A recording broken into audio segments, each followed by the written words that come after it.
আসসালামু আলাইকুম প্রিয় দর্শক সকলকে স্বাগত জানিয়ে দেব এই ভিডিওর মাধ্যমে অভিবাসীদের অনেকগুলো ইনফরমেশন যা জানার অপেক্ষায় রয়েছেন। আপনি নিজে জানুন, অন্য একজন ভাই বোনকে এই তথ্যগুলো জানান, ভিডিওটি শেয়ার করে দিন, চ্যানেলটি সাবস্ক্রাইব করে ফেসবুক পেজটি লাইক ফলো করে যুক্ত থাকুন প্রতিদিনের ইনফরমেশন প্রতিদিন দেখার জন্য। আপনি কোন দেশ থেকে এই ভিডিওতে যুক্ত হয়েছেন কমেন্টস করবেন, ইনশাল্লাহ আমরা আপনাদের কমেন্টসে রিপ্লাই করব। চলতি বছরের প্রথম থেকেই নৌকাডুবি এবং অভিবাসী মৃত্যু বৃদ্ধি পাচ্ছে। সর্বশেষ আন্তর্জাতিক পোর্টালগুলোতে আবারও ভাইরাল আটলান্টিক উপকূলে নৌকাডুবি এবং রেকর্ড সংখ্যক পাকিস্তানি জাতীয়তার নাগরিকদের মৃত্যু, যা নিশ্চিত করেছে বিবিসি, আল জাজিরা, সিএনবিসি সহ বিভিন্ন আন্তর্জাতিক পোর্টাল, যেখানে মোরতানিয়া থেকে ছেড়ে যাওয়া একটি নৌকাডুবি যার ফলাফল রেকর্ড পাকিস্তানের মৃত্যু। আপনারা জানেন ইতালি আসার পথে একটি নৌকাডুবি এবং বহু পাকিস্তানের মৃত্যু, যেটি গত এক বছর আগে পাকিস্তানে 3 দিনের শোক পালন করা হয়েছিল। সেই ঘটনার রেশ কাটতে না কাটতে নতুন করে আবারও পাকিস্তানিদের বিভিন্ন দেশ ব্যবহার করে ইউরোপে যাওয়ার পথে রেকর্ড সংখ্যক মৃত্যু, যা নতুন করে আলোচনায়।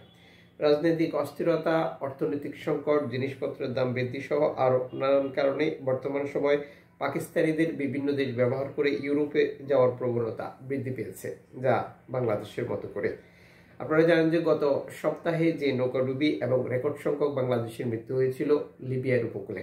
লিবিয়ার উপকূলে চলতি বছরের প্রথম থেকেই নৌকাডুবির ঘটনা বৃদ্ধি পেয়েছে, যা সত্যি দুঃখজনক। সর্বশেষ আন্তর্জাতিক পোর্টালগুলোতে এই প্রতিবেদনটির বিস্তারিত জানিয়েছে পাকিস্তানিদের মৃত্যু, স্পেনের উপকূলে নৌকাডুবি, যেটি আগের থেকে অনেক গুণ বেড়েছে এবং সাম্প্রতিক সময় প্রায় প্রতিটি উপকূলে, যেমন লিবিয়া থেকে, তিউনিসিয়া থেকে, তুরস্ক থেকে, আফ্রিকার বিভিন্ন দেশ থেকে ইউরোপে যাওয়ার যে প্রবণতা বা চেষ্টা, যা ধারাবাহিক দুর্ঘটনায় কন্টিনিউ হচ্ছে, যেটা এই দুর্ঘটনা বৃদ্ধির জন্য এনজিও সংস্থাগুলো যে তথ্যগুলো দেয় সেটা হচ্ছে যে প্রতিটি উপকূলেই নৌকা উদ্ধার করার জন্য এনজিও সংস্থাগুলো যে পরিমাণে সহযোগিতা পাওয়ার কথা ছিল বা যে পরিমাণে অভিবাসীরা সহযোগিতার অপেক্ষা করে, ঠিক ততটাই সহযোগিতা বর্তমান সময় পাচ্ছে না। যার কারণ ইউরোপীয় ইউনিয়নের দেশগুলো যারা অভিবাসী প্রতিরোধ করতে চায়, তাদের নতুন নতুন কৌশলের কাছে অনেকটা পরাজিত হচ্ছে অভিবাসীরা, যারা জীবনের ঝুঁকি নিয়ে ভূমধ্যসাগর পাড়ি দিয়ে, এজিয়ান সাগর পাড়ি দিয়ে, আটলান্টিক সাগর পাড়ি দিয়ে ইউরোপে যাওয়ার চেষ্টা চালিয়ে যাচ্ছে। এদিকে এই নৌকাডুবি অভিবাসী মৃত্যুদের খবরের মধ্যেও নতুন একটি খবর দিয়েছে হিউম্যানিটি ওয়ান। সর্বশেষ এক স্যান্ডেলে দেওয়া বার্তা হিউম্যানিটি ওয়ান নিশ্চিত করেছে তারা অভিবাসী উদ্ধার করার জন্য প্রস্তুতি সম্পূর্ণ করছে এবং ভূমধ্যসাগরে খুব সহসায় তারা ফিরে আসবে। হিউম্যানিটি ওয়ান আগেই ছোট একটি জাহাজ ছিল, তারপরেও ইউরোপীয় বা ইতালি সরকারের যে বিধিনিষেধ, সে কারণে তারা শরণার্থী উদ্ধার করার পর আবার উপকূলে গিয়ে আবার আসতে দীর্ঘ সময় লাগে। তার মধ্যে তাদের বিরুদ্ধে বেশ কয়েকবার গত বছর রেকর্ড সংখ্যক আটকাদেশ এবং জরিমানা করেছিল ইতালি কর্তৃপক্ষ। এর মধ্যে তারা স্পন্সরশিপ হারিয়েছে। নতুন করে কার্যক্রম পরিচালনা করতে গিয়ে তাদেরকে সম্পূর্ণ নতুনভাবে তৈরি করতে হচ্ছে। CI5 সর্বশেষ এক্স হ্যান্ডেলে দেওয়া বার্তায় বেশ কিছু পিকচার শেয়ার করেছে। তারাও ভূমধ্যসাগরে শরণার্থী উদ্ধার করার জন্য, ফিরে আসার জন্য কাজ করছে, খুব সহসায় প্রস্তুতি সম্পূর্ণ করবে এবং ফিরে আসবে।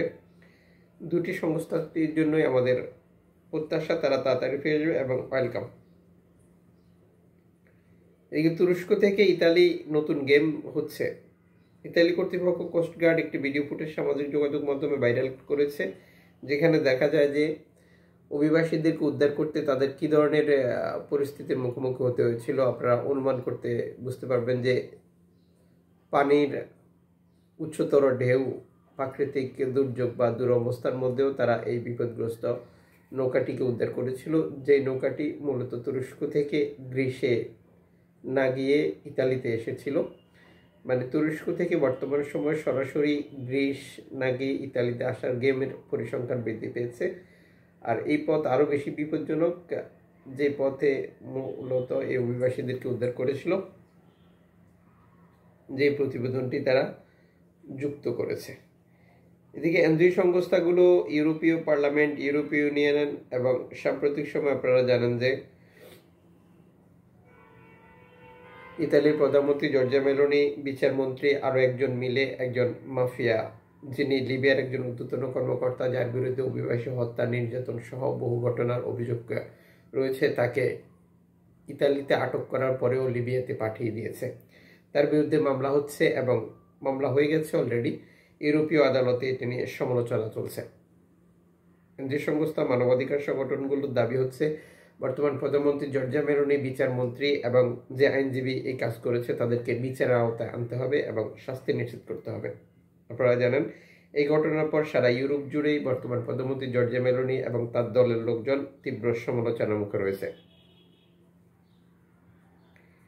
এদিকে ওশান ভাইকিংস সর্বশেষ এক্স হ্যান্ডেলে দেওয়া বার্তায় নিশ্চিত করেছে ভূমধ্যসাগরে গত কয়েক ঘন্টা রেকর্ড সংখ্যক শরণার্থী, নৌকাডুবি এবং মৃত্যু, যার মূল ঘটনার জন্য এখানে সরাসরি ইউরোপীয় ইউনিয়নকে দায়ী করা হয়েছে। সাম্প্রতিক সময় লিবিয়ার উপকূল থেকে যে নৌকাডুবির ঘটনা বৃদ্ধি পেয়েছে, একইভাবে বৃদ্ধি পেয়েছে লিবিয়ান কোস্টগার্ডের অভিবাসী আটক, যা সত্যি দুঃখজনক। টোটাল এই প্রক্রিয়াটি সম্পূর্ণ হচ্ছে, যার কারণ বর্তমানে ভূমধ্যসাগরে কোনো এনজি সংস্থা নেই। নৌকা যেটা ডুবে যাচ্ছে সেই অভিবাসীর মৃত্যু হচ্ছে, নিখোঁজ থাকছে। আবার এই পরিসংখ্যানে বিপদে পড়া নৌকাগুলোকে লিবিয়ান কোস্টগার্ড আটক করছে। এ সকল পরিস্থিতিতেও গেম বন্ধ নেই। গেম বন্ধ না থাকার মূল কারণ হচ্ছে অভিবাসীরা মাসের পর মাস, বছরের পর বছর অপেক্ষা করছে লিবিয়ার বিভিন্ন আটক কেন্দ্রে বা মাফিয়াদের কাছে, যারা অপেক্ষা করছে গেম দেওয়ার জন্য, বা এই প্রক্রিয়াগুলোতে বর্তমান সময় তারা একটি নাটক সাজিয়ে রেখেছে। নাটকটি হচ্ছে একজনের সাথে চুক্তি করে আপনি ইতালিতে যাওয়ার জন্য লিবিয়াতে আসলেন, লিবিয়াতে আসার পর আপনাকে আরও একটি ব্যক্তির কাছে তারা আটক করে দিচ্ছে বা বিক্রি করে দিচ্ছে, সেই ব্যক্তি নিয়ে যাচ্ছে, আবার সেখান থেকে আপনাকে ছাড়িয়ে আনার জন্য একটি অঙ্ক টাকা দিতে হচ্ছে, আবার সেটি থেকে আপনাকে গেম দেওয়া হচ্ছে। গেমে আটকের পর যাদেরকে আশ্রয় কেন্দ্র নামে আটক কেন্দ্রগুলিতে রাখা হচ্ছে, সেখান থেকে আবার এই অভিবাসীদেরকে বিক্রি করে দেওয়া হচ্ছে, সেই অভিবাসীদেরকে আবার একটি চক্র কিনে নিচ্ছে, সেই চক্র থেকে ছাড়ানোর জন্য আবার আপনাকে মুক্তিপণ দিতে হচ্ছে। এই টোটাল প্রক্রিয়াটি শেষ করতে এক একজন অভিবাসীকে 3 মাস থেকে 1 বছর পর্যন্ত অতিবাহিত করতে হচ্ছে। আর এই সময়ে তাদের উপরে নির্যাতন, অত্যাচার যা আপনারা দেখতে পাচ্ছেন, অভিবাসীর মৃত্যু যেটি অব্যাহত রয়েছে।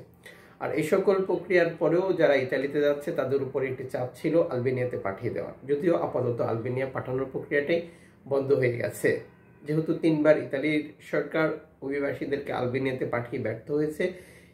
ইতালির নিজস্ব লোকাল যে স্থানীয় আদালতগুলো রয়েছে সেগুলোর রায়ের কারণে তারা স্পষ্ট করে বলছে ইউরোপীয় আদালতের নিষেধাজ্ঞায় রয়েছে বাংলাদেশ অনিরাপদ দেশ, আর এই ক্ষেত্রে বাংলাদেশিদের আলবেনিয়াতে পাঠানোর সুযোগ নেই, যেটি এখনো বহাল রয়েছে। 28শে ফেব্রুয়ারি এটি নিয়ে শুনানি হবে, যদিও এই খাত বিশ্লেষকরা মনে করে ইউরোপীয় আদালত বাংলাদেশকে অনিরাপদ দেশ হিসেবেই ঘোষণা করবে, আর যদি না করে তাহলে সেনজেনভুক্ত দেশগুলোতে বাংলাদেশিদের জন্য এক খারাপ দিন অপেক্ষা করছে। দেখা হবে আগামীকাল, সে পর্যন্ত শুভকামনা।